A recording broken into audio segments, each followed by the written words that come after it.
Salam Esadai. Kita bertemu lagi dalam ibadah IKR online. Mari kita siapkan hati pikiran kita untuk masuk dalam hadirat Tuhan. Kita angkat pujian ini dengan sungguh-sungguh. Katakan, pakai aku Tuhan untuk melayani.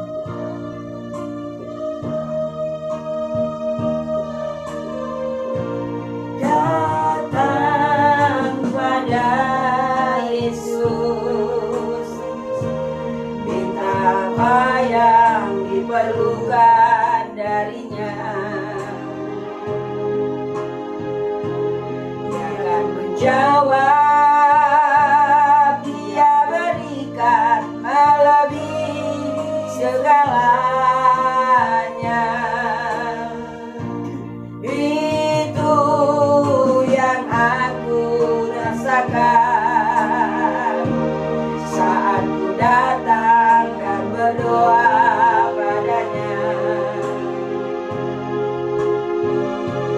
Yang ku dapatkan kasih darinya nyata dalam kehidupan ini.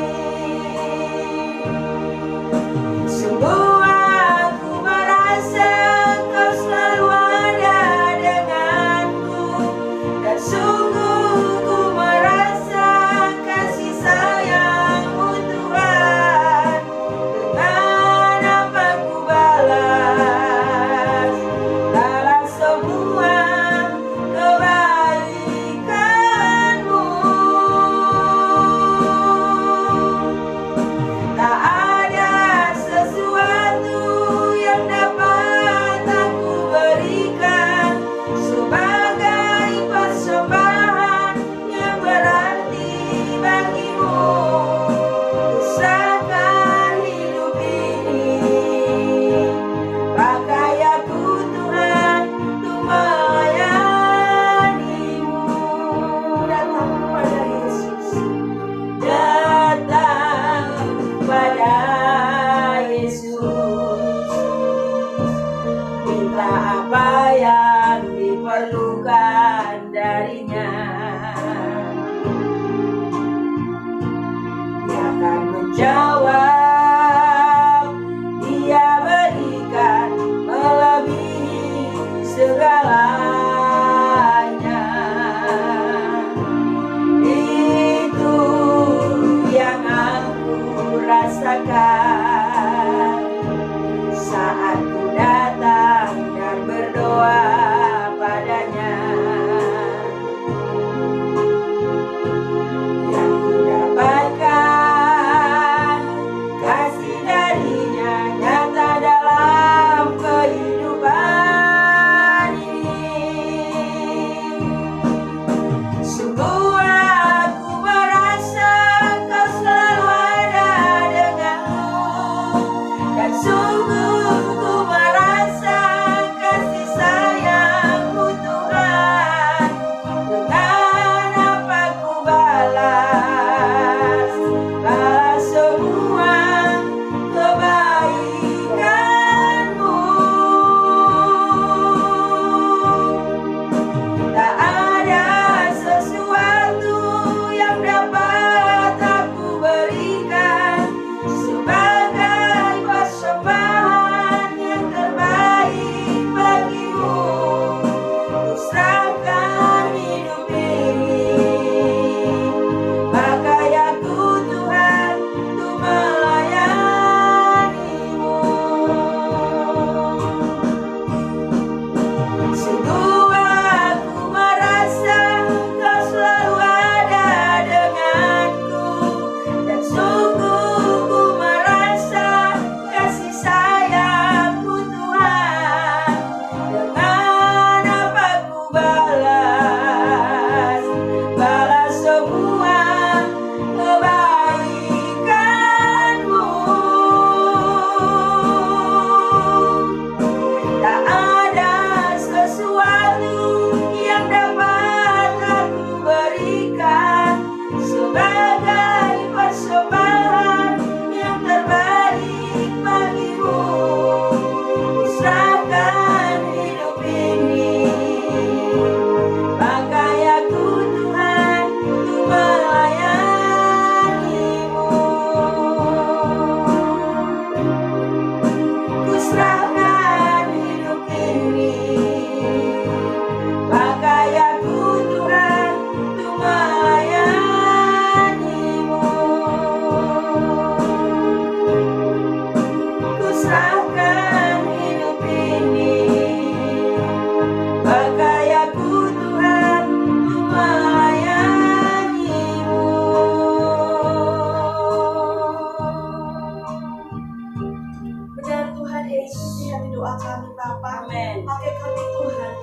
ini oh Bapa. Kami Yes. buka Tuhan hati pikiran kami. Oh, Masuk lebih yes. dalam lagi dalam hadirat. Amen. Kami mau hadir dan bertata Tuhan Yes. daripada kami ini dari Yes. awal pertengahan. Kau yang Amen. bertata Bapa. Kami mau hadir. Kamu hadir Amen. melalui kami semuanya Bapa. Dan sebentar kami akan mendengarkan firman-Mu. Kami buka hati Yes. pikiran kami untuk duduk diam mendengarkan firman-Mu. Berkati hamba-Mu yang akan menyampaikan firman-Mu. Yes. Tuhan berbicara kepada kami. Amen. Kami siap mendengar dan menjadi pelaku kebenaran firman-Mu. Dalam nama Tuhan Yesus Kristus, kami siap mendengar dan menjadi pelaku kebenaran firman-Mu. Haleluya, haleluya, amin. Amin. Shalom, saudara terkasih di dalam Kristus. Kita akan mendengarkan kebenaran firman Tuhan dalam IKR online kita pada saat ini. Kita akan buka firman Tuhan di Kejadian 29 ayat 20. Jadi bekerjalah Yakub 7 tahun lamanya untuk mendapatkan Rahel itu. Tetapi yang 7 tahun itu dianggapnya seperti beberapa hari saja karena cintanya kepada Rahel. Demikian firman Tuhan buat kita semua. Kita amenkan firman Tuhan ini, walaupun firman Tuhan ini hanya satu ayat saja, tapi firman Tuhan ini pemahamannya, pengertiannya, rahasianya sangat dalam sekali. Di mana di Kejadian 29 ayat 20 ini berbicara tentang cinta. Jadi tema kita pada saat ini adalah cinta. Pada saat ini kita bicara tentang cinta yang adalah cinta agape atau yang sering disebut dengan kasih agape. Kejadian 29 ayat 20 ini bicara tentang kisahnya Yakub. Bagaimana Yakub untuk mendapatkan Rahel, dia berjuang untuk mendapatkannya, berupaya dengan perjuangan keras. Sampai saatnya dia bisa mendapatkan apa yang dia inginkan, itu Rahel. Itu seorang gadis yang sangat dan amat sangat dia cintai. Firman ini berkata bahwa Yakub berjuang untuk mendapatkan Rahel, di mana untuk mendapatkannya 7 hari dianggapnya hanya beberapa hari saja. Jadi cinta memang luar biasa. Cinta yang bersifat agape itulah cinta yang luar biasa. Karena cinta yang bersifat agape itulah yang disebut kasih. Kita bicara tentang cinta agape atau kasih agape. Cinta agape ini terdiri atas 3 unsur. Yang pertama adalah cinta agape itu tidak bersyarat. Dan yang kedua adalah cinta agape itu berwujud. Dan yang ketiga, cinta agape itu penuh dengan pengorbanan. Kita bicara tentang cinta yang tak bersyarat. Cinta tak bersyarat itu artinya cinta yang dimana kita tidak melihat diri orang lain, tetapi kita melihat diri kita sendiri. Coba kita belajar dari firman Lukas 6 ayat 31 ayat sampai 33 dikatakan di Lukas. Dan sebagaimana kamu kehendaki supaya orang berbuat kepadamu, perbuatlah juga demikian kepada mereka. Dan jikalau kamu mengasihi orang yang mengasihi kamu, apakah jasamu? Karena orang-orang berdosa pun mengasihi juga orang yang mengasihi mereka. Sebab jikalau kamu berbuat baik kepada orang yang berbuat baik kepada kamu, apakah jasamu? Orang-orang berdosa pun berbuat demikian. Ya, jadi cinta alias kasih agape berbicara tentang cinta yang tanpa syarat. Tadi dikatakan tadi di Lukas 6 ayat 31 sampai 33 itu dikatakan, jikalau engkau hanya mengasihi, hanya baik kepada orang yang baik kepadamu, apakah untungnya? Apakah bedanya engkau dengan orang dunia? Jadi berarti di sini dikatakan bahwa cinta itu tak bersyarat. Tidak harus orang lain baik kepada kita, baru kita baik. Tidak harus orang mencintai kita, baru kita mencintai orang itu. Jadi artinya cinta itu tidak kaku. Tidak ada aturan baku dari cinta agape. Jadi tidak diatur-atur. Maka cinta agape itu berbicara tentang cinta yang tak bersyarat, yang artinya adalah lihat ke diri, bukan lihat ke orang lain. Artinya apa? Jangan menuntut orang lain melakukan sesuatu untuk diri kita, tetapi kitalah yang melakukan sesuatu kepada orang lain. Baik ini cinta antara pasangan maupun cinta antara Orang tua terhadap anak, anak terhadap orang tua, cinta kita terhadap sesama, apalagi cinta kita kepada Tuhan. Ada banyak orang berkata seperti ini ketika ditanya, mengapa engkau ke gereja, mengapa engkau beribadah, mengapa engkau berdoa? Jawabannya supaya Tuhan memberkati aku. Ini sungguh jawaban yang kurang tepat. Apakah kita mencari Tuhan, kita beribadah, kita berdoa supaya Tuhan memberkati kita? No. Tanpa engkau beribadah pun Tuhan memberkati engkau. Tetapi sesungguhnya kita beribadah, kita berdoa, kita mencari Tuhan bukan supaya Tuhan memberkati kita.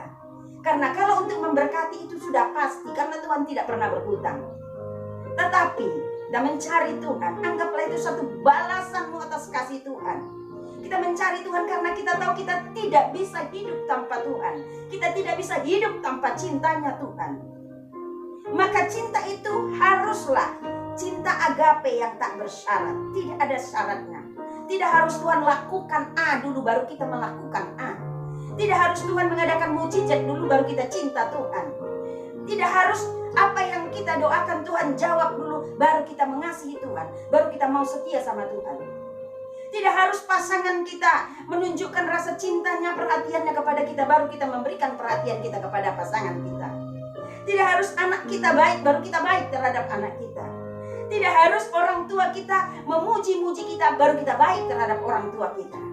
Karena cinta yang kita bicarakan adalah cinta agape, cinta dan kasih agape yang tak bersyarat.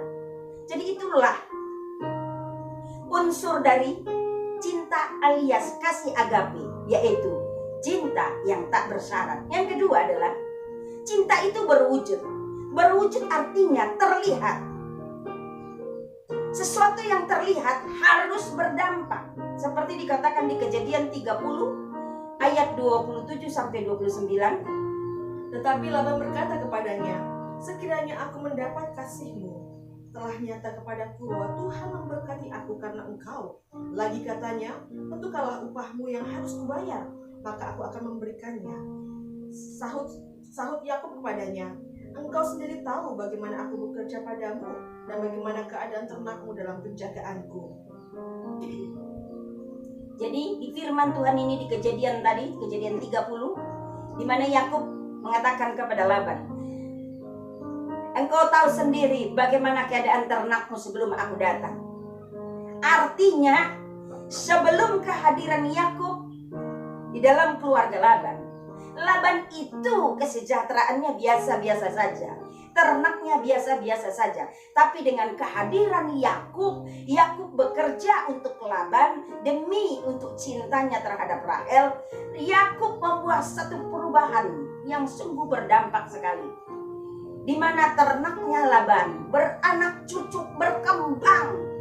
Artinya usahanya Laban berkembang karena perjuangan pengorbanan dari Yakub.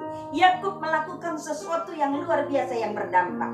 Kehadirannya di tengah-tengah keluarga Laban memberikan dampak yang luar biasa, memberikan manfaat yang luar biasa, menghasilkan kesejahteraan untuk keluarga Laban.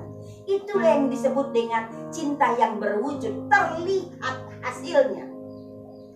Bukannya Yakub datang ke keluarga Laban lalu Laban jadi bangkrut, tapi kehadiran Yakub ke dalam keluarga Laban membuat Laban semakin diberkati Tuhan. Bukan hanya secara rohani, tapi diberkati secara finansial. Harta benda Laban bertambah terus dengan kehadiran Yakub.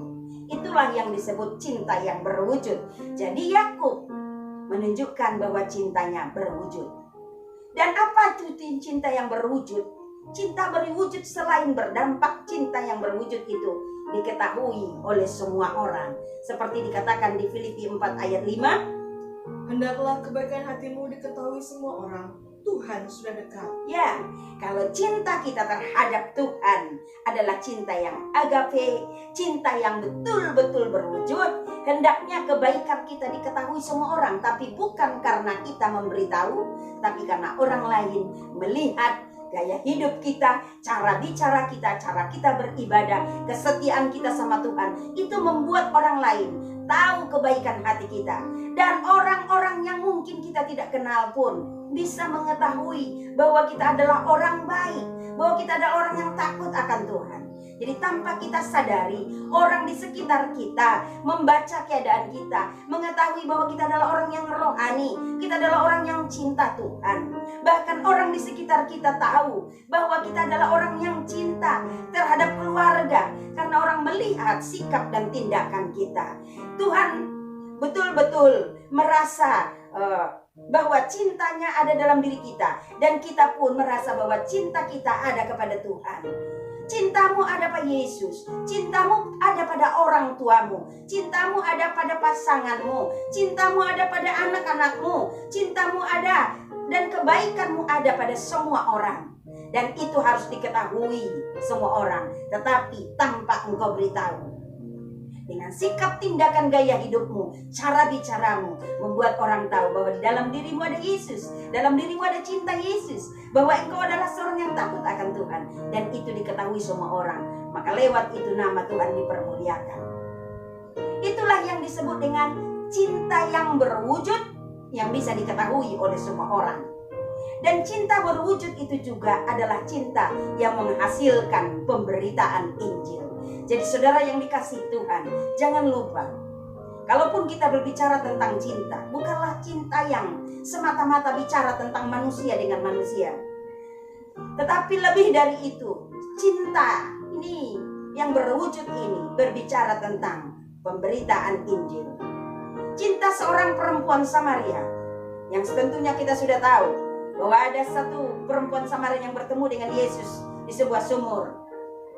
Perempuan itu adalah seorang perempuan pezina, karena sudah ada 6 orang laki-laki dalam hidupnya yang tentunya bukan suaminya. Tetapi perempuan Samaria ini menunjukkan wujud cintanya pada Yesus. Itu bisa kita lihat di Yohanes 4 ayat 17 dan seterusnya. Dikatakan di firman Yohanes 4 ayat 17, kata perempuan itu, "Aku tidak mempunyai suami." Kata Yesus kepadanya, "Tepat katamu bahwa engkau tidak mempunyai suami, sebab engkau sudah mempunyai 5 suami, dan yang ada sekarang padamu bukanlah suamimu. Dalam hal ini engkau berkata benar." Kata perempuan itu kepadanya, "Tuhan, nyata sekarang padaku bahwa engkau seorang nabi." Maka perempuan itu meninggalkan tempayan di situ, lalu pergi ke kota dan berkata kepada orang-orang yang di situ, dan banyak orang Samaria dan dari kota itu telah menjadi percaya kepadanya karena perkataan perempuan itu yang bersaksi, "Ia mengatakan kepadaku segala sesuatu yang telah kuperbuat." Dan lebih banyak lagi orang yang menjadi percaya karena perkataannya, dan mereka berkata kepada perempuan itu, "Kami percaya, tetapi bukan lagi karena apa yang kau katakan, sebab kami sendiri telah mendengar dia, dan kami tahu bahwa dia benar-benar juru selamat dunia." Perempuan Samaria yang adalah perempuan yang tentunya punya sifat yang tidak baik, punya kelakuan yang tidak baik. Ada banyak laki-laki dalam hidupnya, dia tidak puas dengan hidupnya, bergonta-ganti laki-laki dari laki-laki yang satu ke laki-laki yang lain. Tetapi satu ketika perempuan itu mengalami perjumpaan pribadi dengan Yesus. Pada saat perjumpaan pribadi dengan Yesus, Yesus menawarkan di air kehidupan. Dia terima tawaran Yesus. Dia terima Yesus sebagai Tuhan dan Juru Selamatnya. Dia jatuh cinta pada Yesus. Cintanya pada Yesus tidak main-main. Dia meninggalkan kehidupan lama. Semua laki-laki dalam hidupnya dia tinggalkan. Dan dia pergi sampai ke kota memberitakan tentang keajaiban yang Yesus lakukan. Dia berkata kepada orang bahwa Yesus itu benar-benar Tuhan. Dia tahu apa yang sedang dilakukan oleh perempuan Samaria itu. Dan dia cerita kepada orang lain bahwa Yesus mengatakan bahwa dalam hidupnya ada banyak laki-laki. Dan itu pertanda bahwa Yesus adalah Tuhan. Dia tahu apa yang sedang dilakukan oleh perempuan Samaria itu. Dan perempuan Samaria itu memberitakan kepada orang-orang di kota, di berbagai tempat, bahwa Yesus itu betul-betul Tuhan. Yesus itu Juru Selamat. Jadi rasa cinta dari si perempuan Samaria membuat dia punya satu komitmen, punya satu keinginan yang kuat untuk memberitakan Injil supaya banyak orang diselamatkan. Jadi saudara yang dikasihi Tuhan, kalau engkau punya cinta, punya kasih yang agape terhadap Tuhan, engkau pasti memiliki cinta yang berwujud, yang terlihat, yang menghasilkan pemberitaan Injil. Jangan egois. Yesus bukan hanya milikmu, tapi Yesus milik banyak orang. Beritakan tentang Yesus kepada banyak orang. Apalagi di zaman sekarang ini. Di luar sana marak cerita tentang virus corona. Ada banyak orang yang sedang khawatir, bimbang dan ragu, mencari perlindungan ke sana kemari. Bahkan dengan memakai vitamin, obat-obatan untuk menambah kekebalan. Bukankah ini kesempatan bagi kita memberitakan tentang Injil kepada mereka? Bahwa jika engkau berlindung pada Yesus, engkau aman. 100% aman dalam perlindungan Yesus. Jadi kesempatan sekarang ini kita tunjukkan wujud cinta kita kepada Yesus lewat memberitakan tentang namanya kepada banyak orang. Ada lagi contoh selain dari perempuan Samaria yang mewujudkan cintanya dengan pemberitaan Injil, yaitu Maria. Cinta Maria Magdalena pada Yesus dia tunjukkan di Matius 28 ayat 1-10 yang baru-baru saja kita merayakan, yaitu kebangkitan Yesus. Setelah hari Sabat lewat menjelang menyingsing fajar pada hari pertama minggu itu, pergilah Maria Magdalena dan Maria yang lain menengok kubur itu. Maka terjadilah gempa bumi yang hebat, sebab seorang malaikat Tuhan turun dari langit dan datang ke batu itu dan menggulingkannya lalu duduk di atasnya. Wajahnya bagaikan kilat dan pakaiannya putih bagian salju. Dan penjaga-penjaga itu gentar ketakutan dan menjadi seperti orang-orang mati. Akan tetapi malaikat itu berkata kepada perempuan-perempuan itu, "Janganlah kamu takut, sebab aku tahu kamu mencari Yesus yang disalibkan itu. Ia tidak ada di sini, sebab ia telah bangkit, sama seperti yang telah dikatakannya. Mari, lihatlah tempat ia berbaring." Dan segeralah pergi dan katakan kepada murid-muridnya bahwa ia telah bangkit dari antara orang mati. Ia mendahului kamu ke Galilea, di sana kamu akan melihat dia. Sesungguhnya aku telah mengatakannya kepadamu. Mereka segera pergi dari kubur itu dengan takut dan dengan sukacita yang besar, dan berlari cepat-cepat untuk memberitahukannya kepada murid-murid Yesus. Tiba-tiba Yesus berjumpa dengan mereka dan berkata, "Salam bagimu." Mereka mendekatinya dan memeluk kakinya serta menyembahnya. Maka kata Yesus kepada mereka, "Jangan takut, pergi dan katakan kepada saudara-saudaraku supaya mereka pergi ke Galilea, dan di sanalah mereka akan melihat aku." Ya, ini cinta Maria Magdalena pada Yesus. Ketika dia pergi ke kubur Yesus, ternyata Yesus sudah bangkit dan dia dapat salam dari Kristus. Dikatakan, "Salam bagimu." Dan Yesus berkata kepada dia, "Jangan takut, pergi ke Galilea. Katakan kepada saudara-saudaraku bahwa aku sudah bangkit." Jadi Maria Magdalena adalah saksi mata kebangkitan Yesus. Dan Maria lah orang yang pertama memberitakan kebangkitan Yesus. Bisa saja Maria setelah menyaksikan bahwa kubur Yesus sudah kosong, dia langsung pulang, dia cari nyaman. Yang penting dia sudah tahu Yesus sudah bangkit. Tetapi Maria cinta Yesus, dan cintanya membuat dia menggebu-gebu untuk memberitakan kepada murid-murid, memberitakan kepada banyak orang, memberitakan kepada siapa saja yang dia temui, yaitu berita tentang kebangkitan Yesus, bahwa ada pengharapan, ada kepastian surga, karena Yesus tidak hanya mati, tapi Yesus sudah bangkit dan hidup kembali. Jadi Maria menunjukkan bahwa cintanya berwujud. Buktinya cintanya berwujud adalah cintanya menghasilkan pemberitaan Injil. Jadi saudara-saudaraku yang dikasihi Tuhan, jangan katakan engkau cinta Yesus kalau engkau belum pernah memberitakan Injil. Coba kita tanya diri kita, ada berapa jiwa yang pernah kita bawa datang pada Yesus? Kalau engkau belum pernah membawa jiwa datang pada Yesus, sebaiknya engkau berlutut di kaki Tuhan, menangis dan katakan, "Yesus, ampuni aku. Karena aku egois. Aku hanya mementingkan diriku sendiri. Aku tidak menawarkan sorga kepada orang lain. Aku tidak memberitakan namamu selama ini. Minta ampun di hadapan Tuhan." Mulai sekarang, saudaraku yang dikasihi Tuhan, ingatlah bahwa pemberitaan Injil bukanlah semata-mata tugas dari pendeta atau para hamba-hamba Tuhan, tapi tugas dari setiap orang percaya untuk memberitakan Injil kepada banyak orang, supaya banyak orang diselamatkan. Dan bahkan sebaiknya ada kerinduan di hati kita, bagaimana supaya neraka kosong tapi sorga penuh. Wujudkanlah rasa cintamu kepada Yesus. Kalau cinta yang menghasilkan pemberitaan Injil pada firman Tuhan saat ini diberikan dua contoh, yaitu seorang perempuan Samaria yang cinta Yesus, siap memberitakan Injil ke berbagai kota, memberitakan bahwa Yesuslah Tuhan. Dan yang kedua adalah cintanya Maria Magdalena yang memberitakan tentang kebangkitan Yesus. Lalu contoh yang ketiga, siapakah itu? Contoh yang berikutnya adalah, baiklah itu Anda dan saya, kita menjadi contoh orang-orang yang cinta Yesus, yang mau memberitakan Injil. Yang ketiga adalah cinta atau kasih agape. Versi yang ketiga selain dari cinta itu adalah tak bersyarat, dan cinta itu adalah berwujud. Yang ketiga adalah cinta itu adalah berkorban. Cinta berkorban artinya adalah ada yang kita korbankan, ada sesuatu yang kita korbankan demi untuk cinta. Ada sesuatu yang kita lakukan, penyangkalan diri, hanya untuk mewujudkan cinta, hanya untuk mewujudkan kasih. Dan untuk itu kita tidak bisa melakukannya dengan cara kita sendiri. Jadi untuk mewujudkan cinta yang penuh dengan pengorbanan, kita harus bisa menyangkal diri. Kita ikut apa maunya Tuhan, bukan apa maunya kita.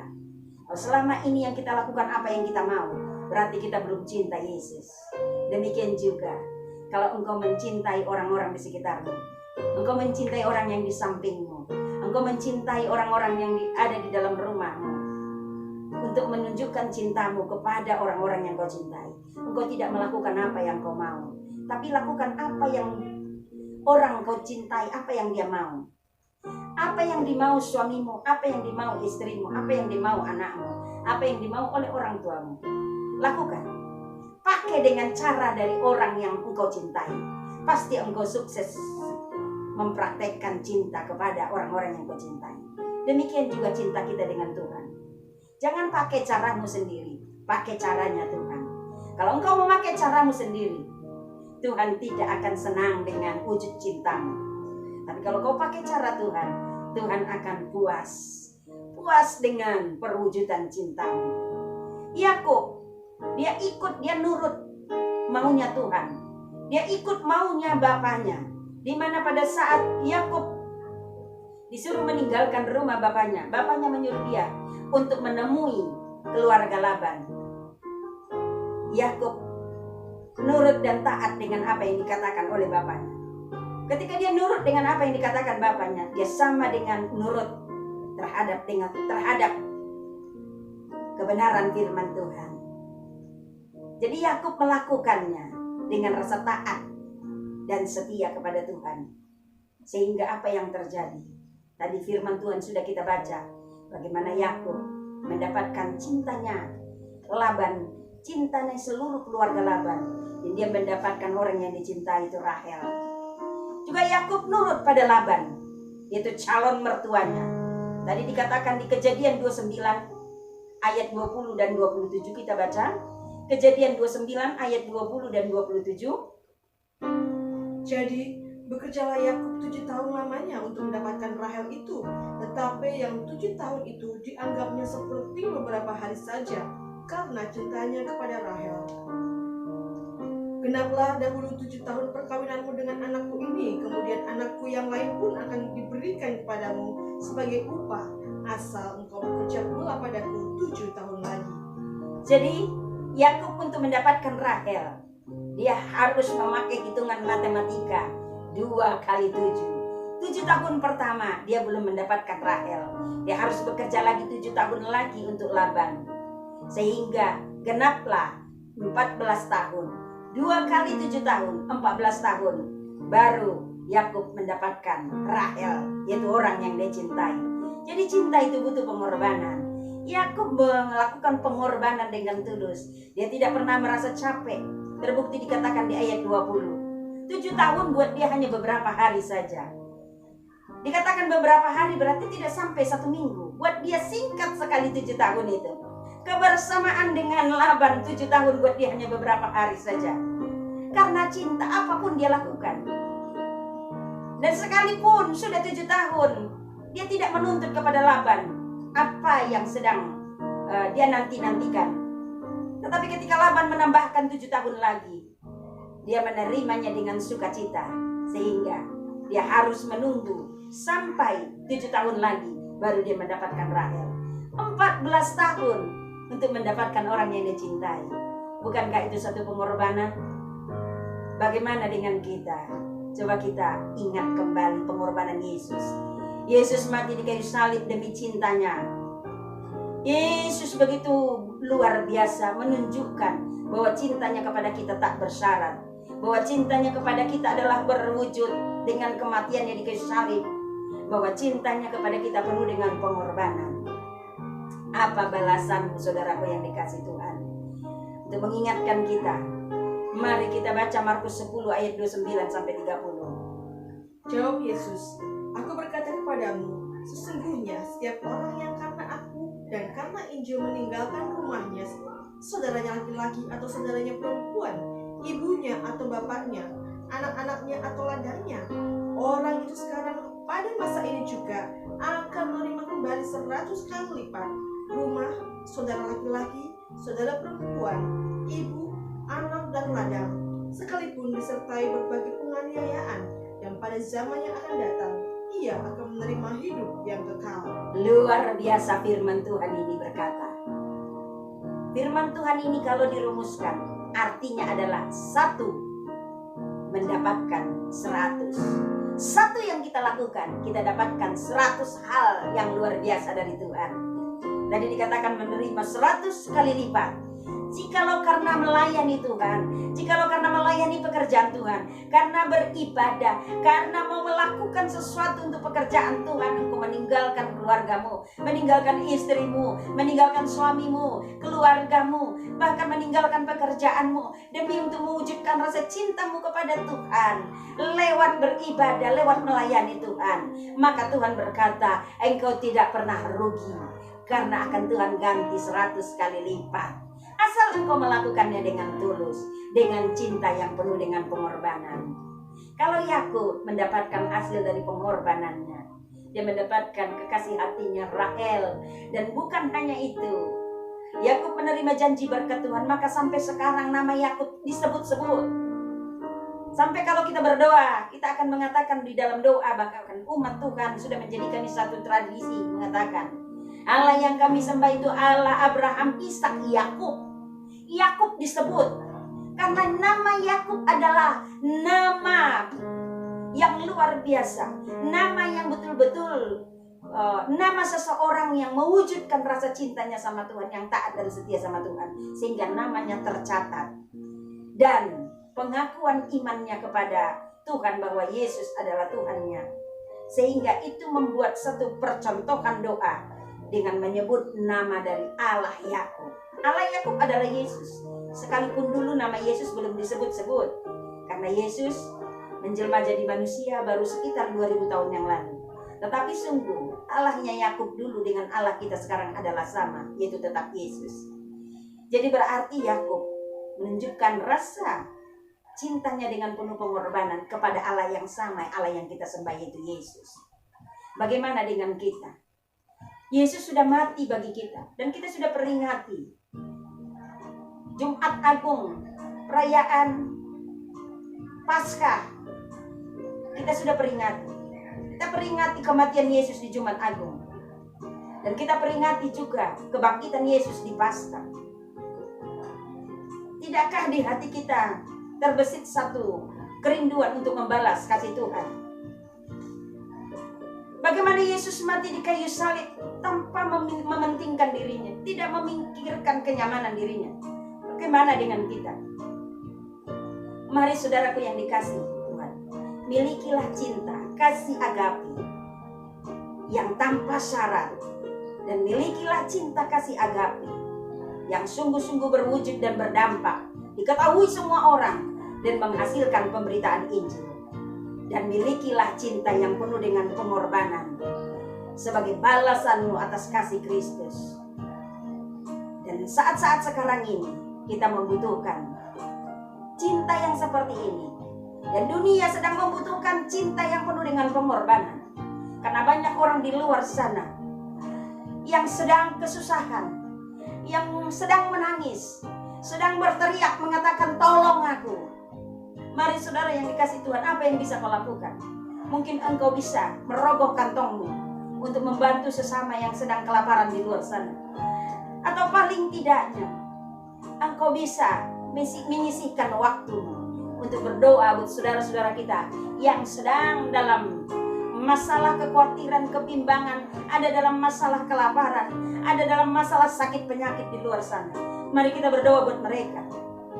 Wujudkan kasih-Mu kepada Tuhan dengan berdoa. Kalaupun saat ini pemerintah memberikan aturan untuk kita stay at home, ada banyak hal yang bisa kau lakukan di rumah. Miliki waktu doa bersama dengan Tuhan. Berlutut di kaki Tuhan. Berdoa untuk keluargamu. Berdoa untuk sesama. Berdoa untuk kota kita yang kita cintai ini. Berdoa untuk bangsa dan negara. Dan kalau engkau bisa melakukan sesuatu lebih dari itu, rogoh kantongmu, bantu sesama di luar sana. Bagikan mungkin beberapa butir beras yang ada di rumah untuk sesama di luar sana sebagai bukti cintamu kepada Tuhan. Dan berikan dirimu untuk melayani Tuhan. Karena apa? Karena ada banyak hal yang kita bisa lakukan untuk membalas cinta kasih Tuhan. Katakan kepada Tuhan, pakai aku Tuhan sebagai alatmu, memberitakan Injilmu, membagikan kasih-Mu, memberikan wujud cinta kasih-Ku kepadamu lewat membantu sesama. Dan katakan kepada Tuhan, sungguh Tuhan aku merasa bahwa Kau selalu ada denganku, dan sungguh aku merasa kasih sayang-Mu Tuhan. Aku akan balas kasih-Mu, balas kebaikan-Mu dengan memberikan diriku untuk Kau pakai untuk kemuliaan bagi nama-Mu. Tuhan Yesus memberkati kita semua. Mari kita masuk di dalam hadirat Tuhan dalam doa. Dan angkat pujian ini, katakan, sungguh aku merasa. Sungguh aku merasa Kau selalu ada denganku. Dan sungguh ku merasa kasih sayang-Mu Tuhan. Dengan apa ku balas semua kebaikan-Mu.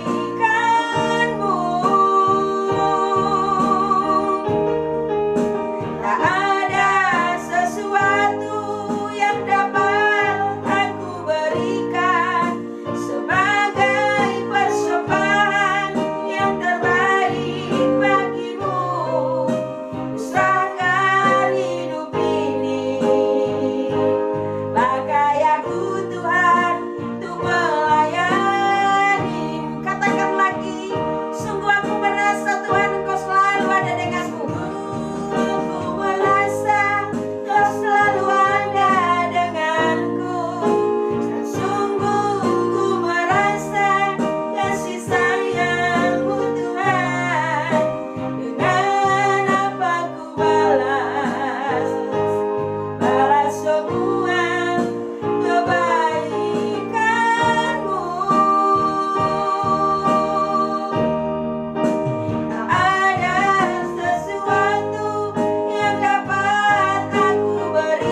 kasih-Mu yang berwujud dan penuh dengan pengorbanan. Yesus, kami minta, biarlah kuasa Roh Kudus-Mu memeteraikan firman-Mu di hati kami semua. Firman-Mu boleh jadi rema buat kami, buat umat-Mu, sehingga umat-Mu juga Tuhan belajar untuk mempraktekkan cinta kasih agape, cinta kasih yang tak bersyarat, tetapi cinta kasih yang berwujud dan penuh dengan pengorbanan. Biarlah di masa-masa sekarang umat-Mu berlomba-lomba untuk mempraktekkan cinta kasih agape, yaitu dengan Tuhan menunjukkan cinta kasih agape yang berwujud, cinta kasih yang benar-benar berdampak, menghasilkan pemberitaan Injil, menawarkan Kristus kepada banyak orang di luar sana yang sedang gelisah penuh dengan kekhawatiran, kebimbangan. Biarlah kami dan umat-Mu memberitakan tentang Engkau, supaya banyak orang mencari Engkau, mencari perlindungan daripada Engkau Yesus. Biarlah seluruh umat-Mu Tuhan betul-betul giat mempraktekkan cinta kasih agape, buat keluarganya, buat sesama, dan bahkan buat banyak orang di luar sana yang belum mengenal Yesus. Sehingga saatnya tiba, firman-Mu akan digenapi, semua lutut bertelut menyembah Engkau, semua lidah mengaku Yesuslah Tuhan dan Juru Selamat yang benar. Terima kasih Tuhan, hamba-Mu sudah menyampaikan firman-Mu. Biarlah Engkau Roh Kudus yang terus bekerja, sehingga firman-Mu betul-betul menjadi berkat untuk semua umat-Mu. Dan firman-Mu itu bukan hanya didengar, tetapi dilakukan siang dan malam, sehingga umat-Mu menjadi umat yang berbahagia, umat yang diberkati Tuhan. Terima kasih Tuhan. Biarlah kuasa darah-Mu tutup bungkus kami, keluarga kami, umat Tuhan, juga bangsa negara kami, tutup bungkus dengan kuasa darah-Mu. Dan kami memohon dengan sangat Tuhan, kami mohon cinta kasih-Mu Tuhan, Engkau nyatakan Tuhan Yesus untuk keadaan bangsa kami yang sekarang. Amen. Yesus, sirnahkanlah virus corona dari Indonesia, juga sirnahkan virus corona dari dunia, supaya kembali Tuhan aktivitas seperti biasanya, kembali Tuhan normal. Amen. Dan Tuhan, pemberitaan firman-Mu Tuhan semakin gencar di mana-mana, supaya banyak orang mencari Engkau. Terima kasih Tuhan. Biarlah keselamatan-Mu ada buat kami, buat keluarga kami, buat seluruh umat-Mu, buat bangsa dan negara kami ini. Terima kasih Yesus. Terpujilah nama-Mu kekal sampai selama-lamanya. Di dalam nama Yesus, biarlah komitmen kami terus dan terus menyenangkan dan menyenangkan hati-Mu. Terima kasih Yesus. Terima kasih Yesus. Menyenangkan-Mu, senangkan-Mu, hanya itu kerinduanku. Menyenangkan-Mu, senangkan hati-Mu, hanya itu kerinduanku. Hanya itu kerinduanku. Hanya itu kerinduanku. Hanya itu kerinduanku.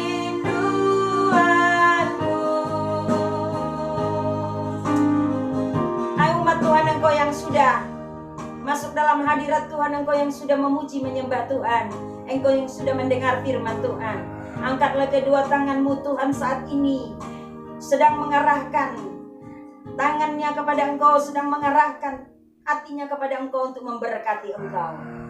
Tuhan Yesus memberkati Engkau dan melindungi Engkau. Amin. Tuhan menyinari Engkau dengan wajah-Nya dan memberikan Engkau kasih karunia.